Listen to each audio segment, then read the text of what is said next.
Most people go through life wanting things, but at the same time, cutting down their own wants before they even begin.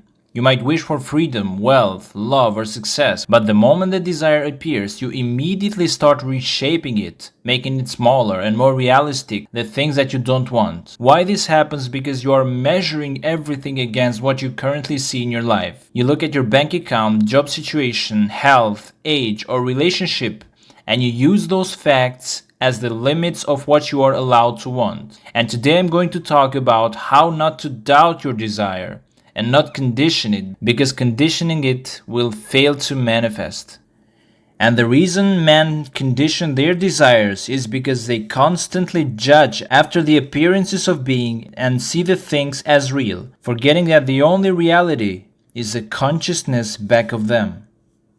What most people do when they desire something is that they do not let themselves want what they really want. If someone dreams of being wealthy, they often quickly adjust that dream.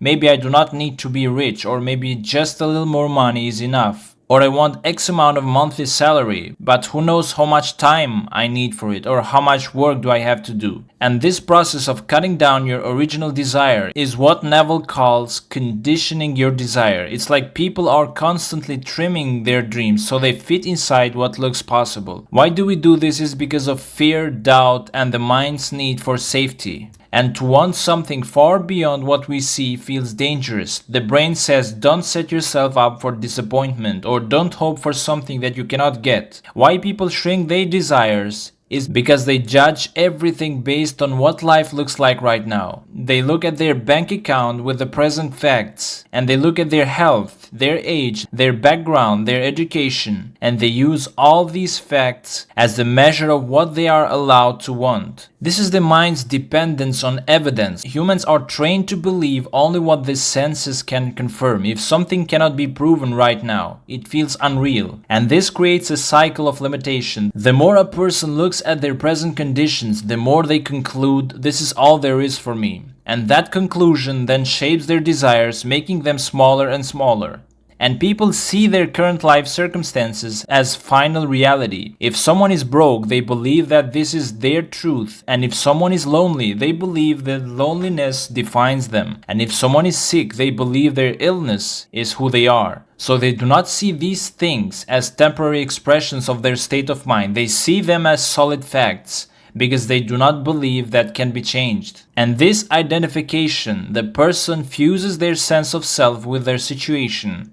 I am poor, I am unwanted, or I am trapped. And once you identify with a condition, you stop imagining anything different. And this creates hopelessness and resignation. When you think what you see is the real truth, you stop believing you can change it. And Neville tells us the key formula how to turn it around. He always points out that the only true reality is consciousness itself. Your state of mind, your inner assumptions, your sense of self. The outer world is like a mirror. It shows what the inner state has accepted as true. And that the consciousness is the inner blueprint. The external world is not the cause, it's the effect. And this is on one side very empowering, but also uncomfortable. It is empowering because it means you are not stuck. You can change your life by changing your inner state, no matter what the present facts are. And also it's uncomfortable because it removes excuses. You cannot blame the world anymore if your inner self is refusing to believe something new. And to see things as real is to deny that all things are possible to God, that is consciousness. The man who is imprisoned and sees his four walls as real is automatically denying the urge or promise of God within him of freedom. So when you look at your current situation in life and you treat these conditions as if they are fixed, permanent reality, you are basically saying that this is the truth and nothing greater can happen. So the human mind has a strong habit of doing this. We are trained from childhood to believe in facts that we are told, do not live in a dream world, be realistic, or look at what's in front of you. And because of this, people treat their present circumstances as the ultimate truth. They think that if I'm poor today, then I'm poor. If I'm sick today, then I'm sick. If I'm single today, then I'm single forever. That's reality. But Neville is warning us, the moment you treat these facts as final, You are shutting the door on the very principle of creation. You are denying the deeper truth that says, with God, all things are possible. So think about it. If you look at poverty and say, this is permanent, you are saying not even God can change this. And if you look at loneliness and say, this is just who I am, you are saying not even God can make me loved. And this creates a deep sense of resignation. The person who treats appearances as reality feels trapped, hopeless, and powerless, and they might not say it out loud, but in their heart they are believing that their problem is bigger than the infinite. And what Neville says is that consciousness, your imagination, your inner awareness of being,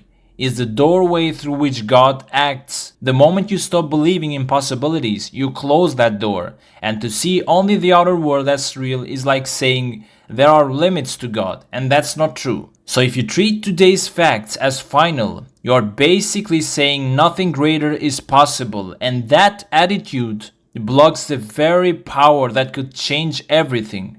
So here is an example. Imagine a person who is literally in prison. He is surrounded by 4 walls. If this person looks at those walls and says, this is reality, this is who I am, or I am a prisoner and nothing else is possible, then he has automatically killed the inner promise of freedom. This is how the mind fuses identity with environment. When a person is surrounded by limitation, whether it's a prison cell, poverty, loneliness, or sickness, the mind tends to say, this is me, this is my life, and these walls define me. And in that exact moment, the person feels trapped and hopelessness sets in. They feel as if there is no way out, and in that moment, they silence the inner voice, the urge of God within, that whispers, you are meant for more, you are meant for freedom, and you can be different. So in those moments, nothing interests you. You just want to accept that failure and cry and complain, but that's not what you should do. And the prison here doesn't mean literally just prison. The walls can be anything, the walls of financial debt,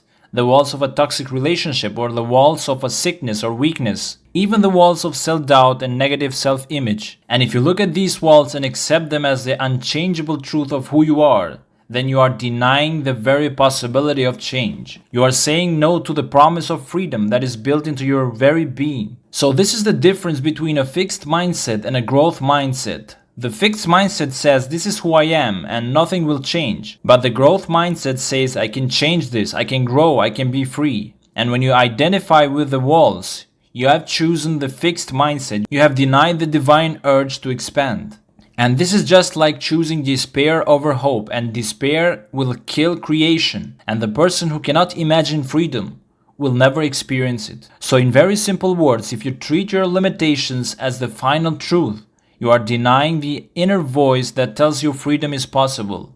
You are saying no to the divine urge within you that wants to set you free. And the inner state that you choose to occupy is the reality that you are going to live. If you occupy the state of freedom, the outer walls must eventually give way. If you occupy the state of love, loneliness must disappear. And if you occupy the state of abundance, poverty must dissolve. So it's like jumping from hot water to cold water. You let go completely of the old one and move completely to the new one. And a question often asked when this statement is made is, if one's desire is a gift of God, how can you say that if one desires to kill a man, that such a desire is good and therefore God sent? In answer to this, let me say that no man desires to kill another. What he does desire is to be freed from such a one, but because he does not believe that the desire to be free from such a one contains within itself the powers of freedom, he conditions that desire and sees the only way to express such freedom is to destroy the man, forgetting that the life wrapped within the desire has ways that he as man knows not of. Its ways are past finding out. Thus man distorts the gifts of God through his lack of faith. So nobody actually has the true desire to kill another human being. What they really desire deep down is the freedom from that person to be free from their control or their presence. Here Neville says that many people, because they do not believe that imagination creates reality and that they can be free from people without hurting them, they decide to destroy them. They do not believe that simply desiring freedom has the power to produce freedom. They do not believe that the desire itself is enough to set things in motion. And because they lack the faith, they condition that desire. They add limits to it. They decide on a very specific method of how it must be fulfilled. But here's how it can be fixed. If you truly want freedom, that desire will find a way to fulfill itself without destruction. The power that placed the desire in you, that is God, consciousness, already knows the path. You do not have to figure out the how. But when you lack faith, you try to control the how, and that's when distortion happens. Neville proved this to be true when he wanted to be honorably discharged from the military. He says that the desire itself carries its own solution. That's how you can be free from everything that you do not want, from any person, without hurting them. But here's the problem, because the person doesn't believe that the desire for freedom can fulfill itself naturally.